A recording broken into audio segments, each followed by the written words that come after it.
আপনার একটি সন্তানকে অন্তত মাদ্রাসা দেওয়ার চেষ্টা করবেন। আসসালামু আলাইকুম এভরিওয়ান। আমি এখন আছি চাঁদপুর জেলা শাহরাস্তি উপজেলায়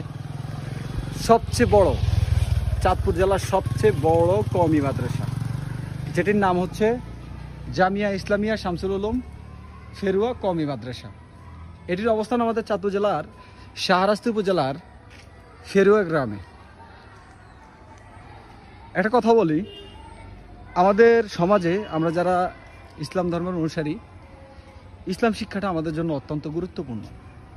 ছোটোবেলা থেকে আমরা মক্তবে এবং বিভিন্ন জায়গায় এগুলো শিক্ষা গ্রহণ করে থাকি, যেগুলো আমাদের জীবনে চলার পথে, বাস্তবতায় এবং চারিত্রিক জীবনে অত্যন্ত গুরুত্বপূর্ণ ভূমিকা পালন করে। প্রিয় দর্শক, আপনার সন্তানকে যদি উন্নত শিক্ষা আপনি দিতে চান, তাহলে এই ধরনের মাদ্রাসাগুলো শুধু কমই না, আলিয়া কওমি সহ যে ভালো মানের যে মাদ্রাসাগুলো আছে, সেখানে আপনার সন্তানকে আপনি চাইলে শিক্ষাদান করতে পারেন।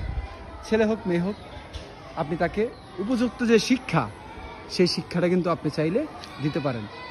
আমাদের এই মাদ্রাসাটি যিনি প্রতিষ্ঠা করেছে, ওনার নাম হচ্ছে মান্নান সাহেব। আমি ওনার জন্য দোয়া করি মন থেকে, এবং ওনার জন্য আমার অনেক অনেক ভালোবাসা রইল, কারণ এইরকম একটা মহৎ উদ্যোগের জন্য। প্রিয় দর্শক, আমাদের চাঁদপুর জেলার শাহরাস্তি উপজেলায় এমন একটি বড় প্রতিষ্ঠান দেখে আমাদেরই গর্ব হয়।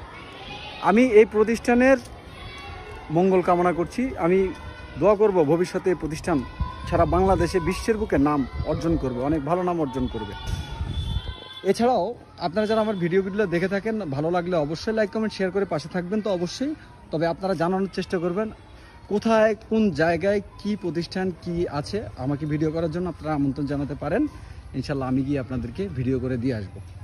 এই দেখতে পাচ্ছেন মাদ্রাসার বাহিরের রাস্তা, এটা কিন্তু পুরাই একেবারে সোলিং করা, সুন্দর পাকা, একেবারে সিস্টেম করা আছে। আর প্রাকৃতিক পরিবেশে আপনার সন্তান কিন্তু খুব ভালোভাবে এখানে পড়াশোনা করতে পারবে।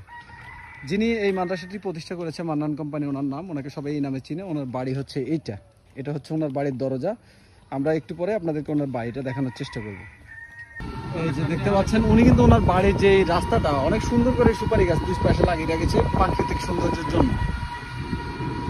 আমাদের মান্নান সাহেব দেখেন, ওনার বাড়ির যে মুখটা, দরজা বলি আমরা আঞ্চলিক ভাষায়, ওই দরজার মধ্যে আরেকটা ওনার শিক্ষা প্রতিষ্ঠান রয়েছে। এখানে ছাত্রছাত্রীরা পড়াশোনা করে। এখানে একটা মসজিদ রয়েছে, এটা হচ্ছে কবরস্থান।